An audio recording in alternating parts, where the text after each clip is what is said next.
ETF index mutual funds నేర్చుకుని stock మార్కెట్లో రాణించాలనుకుంటున్నారా? వెంటనే ఈ నెంబర్కి కాల్ చేయండి. హలో అండి, రామ్ గారు నమస్తే. నమస్తే అండి. యా, సో చాలాసార్లు మనం వింటూ ఉంటాం ఏంటి అంటే అది ఇప్పుడు బిగ్ టాపిక్ కూడా యాక్చువల్లీ, అది ప్రాస్టిట్యూషన్ గురించి. చాలామంది అంటే మెన్ ఎక్కువగా ప్రాస్టిట్యూషన్కి అలవాటు పడి ఉంటారు. అంటే వెళ్ళడం, ప్రాస్టిట్యూటర్స్ దగ్గరికి వెళ్ళడం అంటే before marriage or also after marriage. So this results అంటే how it effects on relationships.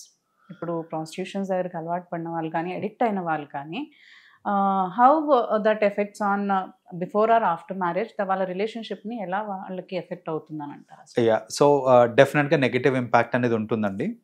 So బేసిక్గా ఎప్పుడో ఒకసారి వెళ్ళటము అది different story all together.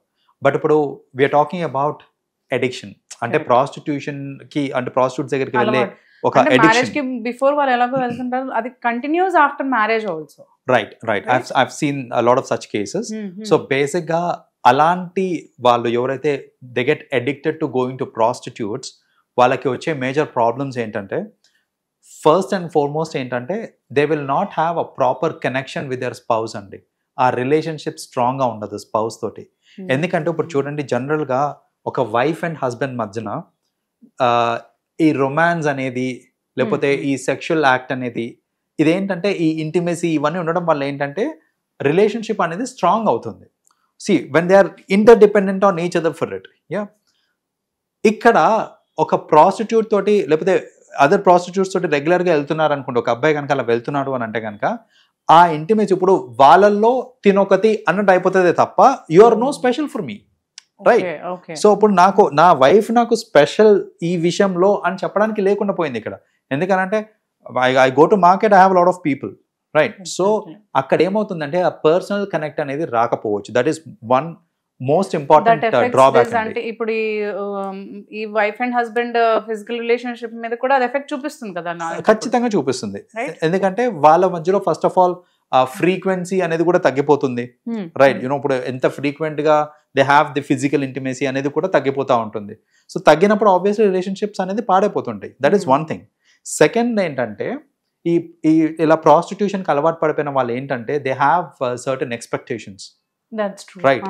So ఒక సెట్ ఆఫ్ ఎక్స్పెక్టేషన్స్ పెట్టుకుంటారు, because they go to a lot of people, different people and all.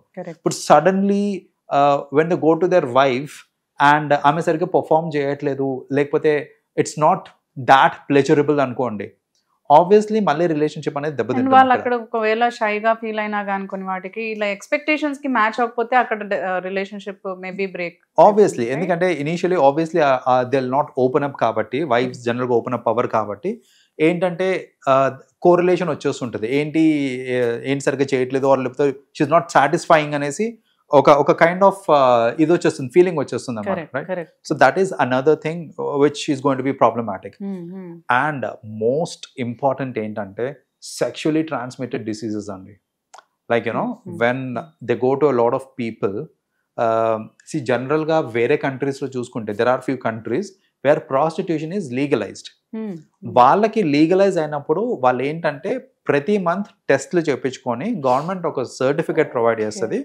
ఆ health certificate ఉంటుంది కాబట్టి it is okay to go to them అనేసి ఒక భరోసా ఉంటుంది. ఇండియాలో ఇట్ ఈస్ నాట్ లీగలైజ్డ్. అది లీగలైజ్డ్ కానప్పుడు నువ్వు ఒక ప్రాస్టిట్యూట్ దగ్గరకు పోతున్నప్పుడు what diseases she has got అనేది there is no proof, there is no health certificate. Exactly. అలాంటి కేసెస్లో when they go to someone get affected and మళ్ళీ వైఫ్ తోటి వచ్చి వాళ్ళు సెక్షువల్లీ ఇంటరాక్ట్ అయ్యారు అంటే కనుక మొత్తం ఫ్యామిలీ డిస్ట్రాయ్ అయిపోతుందండి. And it is irreversible. ఆ డ్యామేజ్ ఏదైతే అవుతుందో that is going to B irreversible damage. So అందుకని ఇది ఒక మేజర్ కాజ్, మేజర్ ప్రాబ్లం ఏంటంటే వెన్ సో మెనీ పీపుల్ తోటి ఇట్లా బయట ఇట్లా ఇంటరాక్ట్ అవుతూ ఉంటారో, వీళ్ళు ప్రాస్టిట్యూట్స్ తోటి ఇంటరాక్ట్ అయ్యి మళ్ళీ ఇంటికి వచ్చి వైఫ్ తోటి ఇంటరాక్ట్ అయినప్పుడు ఏమవుతుందంటే, సెక్షువల్ ఇంటరాక్ట్ అయినప్పుడు ఆబ్వియస్లీ ఇలాంటి డిసీజెస్ అన్ని వస్తూ ఉంటాయి. And that can take away lives also. And imagine పిల్లలకి ఎంత ఇంపాక్ట్ పడుతుంది అండి. ఇప్పుడు అబ్సల్యూట్లీ. ఇప్పుడు నా పిల్లలకి ఇప్పుడు డయాబెటీస్ వచ్చింది నాకు అని చెప్పుకోవడం వేరు, నాకు ఎయిడ్స్ వచ్చిందని చెప్పుకోవడం వేరు, right? So and tomorrow when someone loses a life, మీ నాన్న ఎలా చనిపోయాడు లేకపోతే మీ అమ్మ ఎలా చనిపోయింది అని అంటే వాళ్ళకి ఎయిడ్స్ వచ్చి చనిపోయారు అని చెప్పుకోవడం is like not only nowadays STDs not only AIDS, ఇప్పుడు మనకి చాలా ఇంటర్ రిలేటెడ్ డిసీజెస్ కూడా చాలా వస్తున్నాయి. అబ్సల్యూట్లీ చాలా వస్తున్నాయి, ఫంగల్ ఇన్ఫెక్షన్స్ వస్తుంటాయి, and there are many infections వస్తున్నాయి. Cancers, okay, sometimes leads to this infection leads to cancers also. Absolutely. So ఇలాంటి నాలెడ్జ్ లేకపోవడము, వాళ్ళు ఏంటంటే రెగ్యులర్ గా అండ్ కొందరు ఏంటంటే I have seen some people వాళ్ళు ఏంటంటే జస్ట్ ఫర్ ఎ చేంజ్, నాకు నా wife my wife is okay for me, నా వైఫ్ తోనే ప్రాబ్లం లేదు, కానీ జస్ట్ ఫర్ ఎ చేంజ్ అన్నట్టు కూడా చాలా మంది ఏంటంటే they keep seeking for external sources. And surrounding people also they encourage, why I don't know, అంటే ఇప్పుడు ఫ్రెండ్స్ కావచ్చు ఏదైనా కావచ్చు, దట్ ఈస్ ఓకే అన్నట్టే వెళ్తారు. దట్స్ వాట్ అంటే దట్స్ ఓకే అని అంటే it's again case to case vary అవుతూ ఉంటుంది. నేను ఇప్పుడు చూడండి బయట కంట్రీస్ లో they say it is okay because obviously they have the health certificate ఉంది, నాకు నీడ్ ఉంది, నాకు నా వైఫ్ నా దగ్గర లేదు, ఐ హావ్ టు గో అని అంటే that's fine, that's your perspective.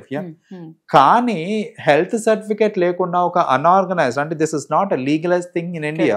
So అలాంటి ప్లేసెస్ లో ఇలాంటి రిస్క్ తీసుకోవడం అనేది ఇట్ ఈస్ వెరీ డెడ్లీ అండి. అలాంటిది తీసుకోకుండా ఉంటేనే బెటర్ యాక్చువల్లీ. యూ టోల్డ్ అంటే ఇప్పుడు వాళ్ళకి ఎక్స్పెక్టేషన్స్ ఉంటాయా, లైక్ అంటే అడిక్షన్ అనేది ఉన్నప్పుడు సైకలాజికల్ గా కూడా వాళ్ళపైన ఒక ఎఫెక్ట్ అనేది చూపిస్తుంది కదా. So how if they want to come out from it, husband కానీ లేదంటే హస్బెండే అనుకుంటున్నాడు రావాలి అడిక్షన్ నుంచి అని కానీ, లేదంటే ఉమెన్ అనుకుంటుంది కొంచెం ఇలాంటివి తెలిసి బయటికి తేవాలనో సరౌండింగ్ పీపుల్ అనుకుంటున్నారు, so how they can help అంటారు? బేసిక్ గా ఇక్కడ there are certain things అంటే which they have to understand. Self control అనేది it is very much needed and this is a deliberate act. చెప్పాలంటే ఇట్లా ప్రాస్టిట్యూట్స్ కి వెళ్ళటం అనేది it is a deliberate act. It is not a kind of, ఇప్పుడు చూడండి smoking ఉంది, smoking కి నేను అడిక్ట్ అయ్యాను అని అంటే కనుక fine, I understand that's an addiction. అది లేకపోతే నేను ఉండలేను టైప్ ఉంటుంది. But when it comes to going to prostitutes, it's a deliberate act and that can be very much controlled. So basically దీనికి అలా ఏం ఉండదు అంటారా? అడిక్షన్ ఏదున్నా కానీ ఇంకా నేను వెళ్ళాల్సిందే అనేది అన్న అలాంటి లీడ్ అంతవరకు లీడ్ చేయదా? ప్రాపర్ కౌన్సిలింగ్ ఇస్తే it is very easy to bring them out అండి. సో ఇలాంటి counselling is important, proper counselling is important. అప్పుడు ఏంటంటే it is very easy to bring them back. So ఇప్పుడు ఒక స్మోకర్ ని స్మోకింగ్ క్విట్ చేయడం అనేది it is tough job. But someone who's going to prostitutes, వాళ్ళకి మనం ప్రాపర్ కౌన్సిలింగ్ ఇచ్చాము అని అంటే it's not a tough job అండి. We can bring them out of it very soon.